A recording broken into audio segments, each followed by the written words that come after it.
'Tis the season for deals telling us no and deals telling us not right now, delaying or canceling. 'Tis the season.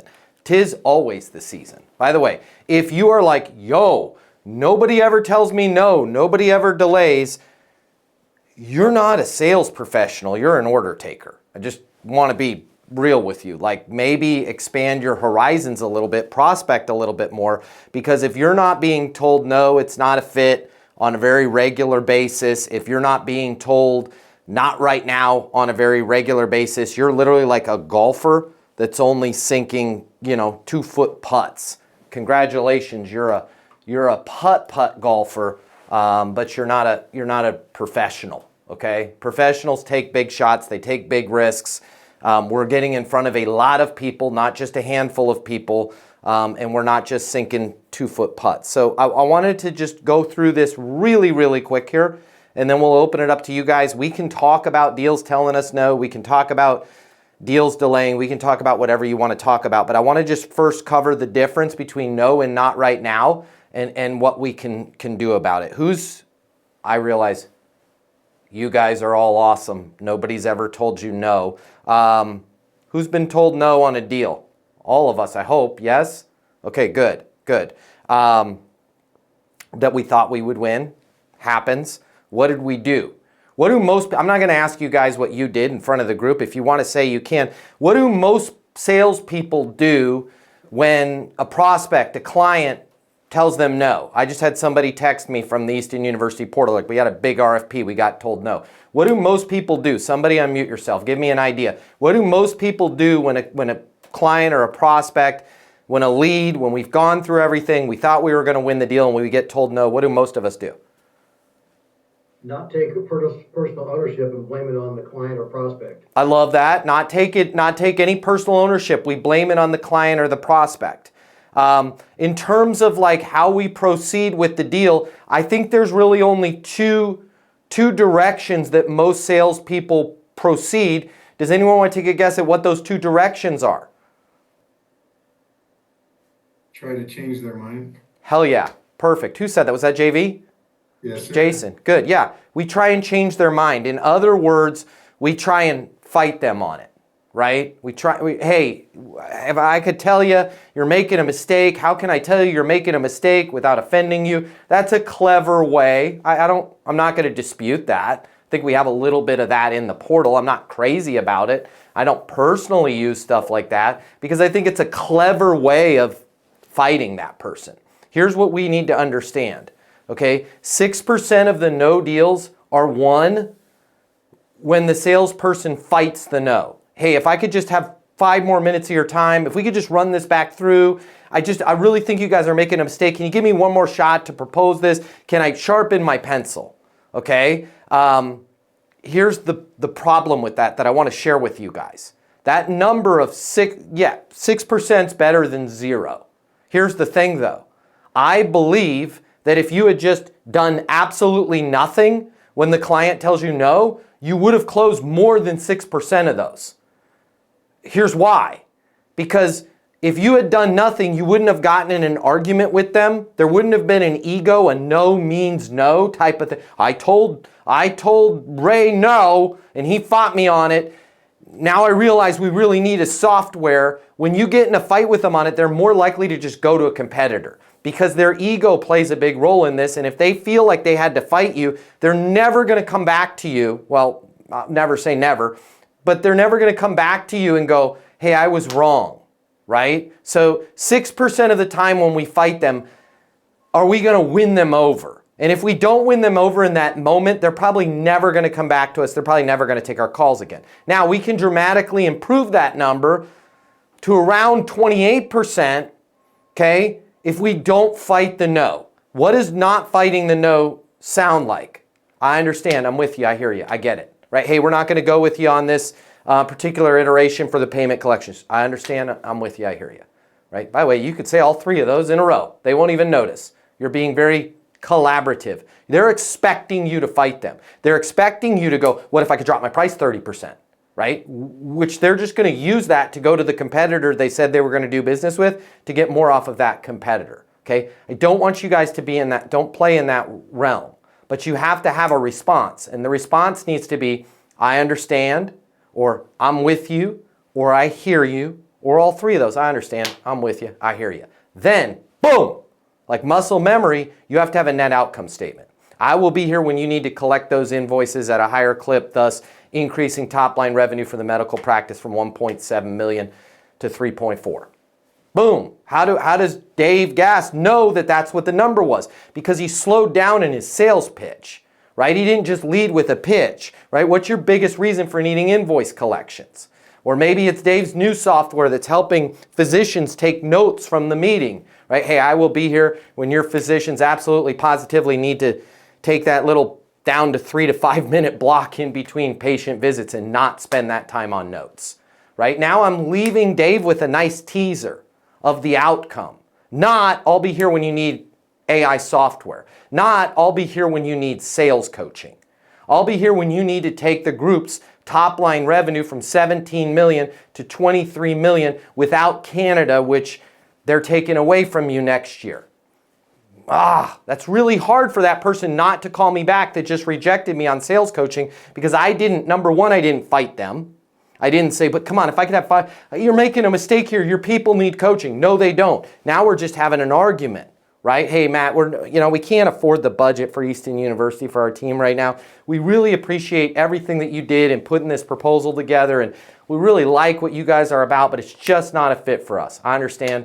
I'm with you. I hear you. Hey, I will be here when you guys need to take the group from 17 million in top line revenue and sales to well over 30, even without having Canada, which they're now moving over to the European territory, right? I know that because when I talked to them in the beginning, I said things like, just out of curiosity, where are you at right now in terms of top line performance? Where do you want to be? We're at 17, we want to get to 32, right? What are some of the challenges that you're facing with that? They're taking Canada away from us. They're taking Canada away from you? Yeah, sounds like they want you, I'm putting a label on it, sounds like they want you to sell with one arm behind your back. Kinda, yeah. Boom. Does it make sense to get your team on? No. Can't do it. Can't get approved. It's not in the budget. I understand. I hear you. I'm with you. Hey, I will be here. Now all of a sudden that person's going to go, Jason, we need to get this in the budget. Danielle, we need to take a second look at the Easton University training. But if I say, hey, can we get Jason or Danielle? No, they've shut it down. We're not going to do it. So don't get in an argument with them. Okay? Remember those. I understand. I'm with you. I hear you. Okay? Your net outcome statement. Also, don't be afraid to ask them for a favor if they say, hey, we're going with somebody else. We've signed the contract with somebody else. Jason, I really appreciate everything you put together on the logistics on this deal. We're just going to go with, we've got a company we've been doing business with for 40 years. We're going to go with them. I understand. I'm with you. I hear you. Right? Hey, can you do me a small favor? Sure, Matt, what is it? Well, we really appreciate the time you took in this proposal. Thinking I'm going to ask them for a renewal. Hey, with that provider, I realize you guys have been with them for 40 years. If anything doesn't feel right, if you guys start to get into this and the numbers are off, or you start to see the same problems occurring that were the reason why you reached out to us in the first place, company wasn't making good on their promises. They were saying it was going to cost one thing. And then when you got all the loads delivered, you found out there was these other charges. Maybe it's something as simple as they're not communicating with you and you don't feel like you're getting the respect that you deserve. If anything at all doesn't feel right, would you give me a call? Because I really feel like I've got a good handle on what you guys want to do, where you guys want to take things, and I would love to be your logistics provider. Fair enough? Right? And again, what have I done there? I've now just kind of set the bar really high for that other company that's getting the deal. And when I do this, when I'm not doing an argument, when I'm saying my net outcome statement, I'll be here when you need blank, the outcome of what you guys sell. Or, can you do me a favor? If anything doesn't feel right, anything doesn't smell right, contract, the pricing comes in and it's different. They're not delivering on what they promised they were going to do. Would you give me a call? Because I'd love to be your provider, but again, only you can make that decision, and I respect the decision that you're making right now. When I don't fight them in the moment, what have I then created? I've created a sustainable pipeline. Okay, that is a foundation of what we're doing at this group at Easton University, what our team, what our group, what y'all are doing. We're creating sustainable pipelines, meaning we're not upsetting people so much that they're like, take me off your list. And then I can call them back in 3 months, 6 months, 9 months, 12 months. Okay? Not to check in, not to sell them anything, but to add value. Man, there is something that every optical manufacturer that's shipping product across the United States is having to deal with right now. Nobody's talking about it. I just wanted to make sure you were aware of it. A couple of those go by and they're like, dang, I wish we had done business with Jason to begin with. He's on top of it. He's provided more customer service to us than our incumbent vendor. By the way, guys, I'm not asking you to work for free. This ain't free. This is good marketing. If you can call a company that told you no 3 times to 4 times over the course of the following year after they told you no, providing them with an insight, you have just called them 3 to 4 more times than the company they're paying to do the thing you wanted to have them hire you to do is doing. Because companies that get people as clients, they don't service them. They don't add insight. So provide a little bit of value. Not to work for free, but it's cheap freaking advertising. It's keeping you in front of them. Okay? One other real quick thing and then we'll get to questions. Let's talk about when they say not right now. Okay? Delays, not right now. Hey, give us a call in Q1. Give us a call in 2 months, right? We just ran into a delay, ran into a problem, we ran into our hiring, our office flooded. Give us a call later, okay? 15% of those deals end up closing if there's not a system of next steps. 15% end up closing. I want to make sure I'm clear on these numbers here, guys, because that's not a good number. 85% of the time when somebody's like, hey, we're delaying this. No sweat, Jason. It's gonna happen. Q1 of next year. If Jason just doesn't do anything, 85% chance it ain't gonna happen next year. Other things are gonna happen. That person that told you it was gonna happen, they get fired, or they retire, or they get run over by a potato truck. I don't know. I'm not trying to be negative here, but it happens, right? 35% of the time we can grab those deals if we control every next step, okay? If we control every next step. So, and by the way, us controlling a next step is not, hey, call me back after the first of the year. Okay, I'll call you back after the first of the year. Hey, Jason, we're going to delay this until after the first of the year. We've got some issues with blankety blank and blah, blah, blah. I understand. I'm with you. I'm hear you. I understand. I'm with you. I hear you. Right? And then hopefully you've monetized the deal. Matt, I just want to make sure that I'm clear on something. Right? If we delay this until the first of the year, you had talked about 4 additional shipments, each of those shipments getting your people, whatever it is, the monetization that you had. Or like in Dave's gas case, there's $375,000 worth of invoices that we could be working on right now.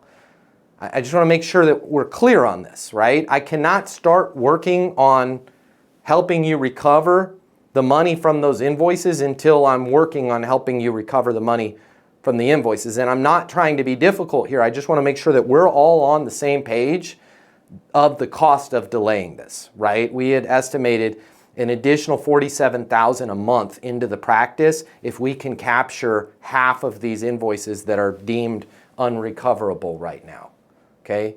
As long as you're okay with that, I'm okay with that, and I will call you in 3 months. But we're well over $120,000 that we could bring into the firm if we started right now, right? Yeah, I know, I'm okay with that. Again, I understand, I'm with you. I hear you. BNSO, what's a good next step? I'm not sure. What's a good next step for me? Now, if they tell, like Dave Gast, if they say to Dave, hey, we're going to punt this until the end of next year, he might want to skip.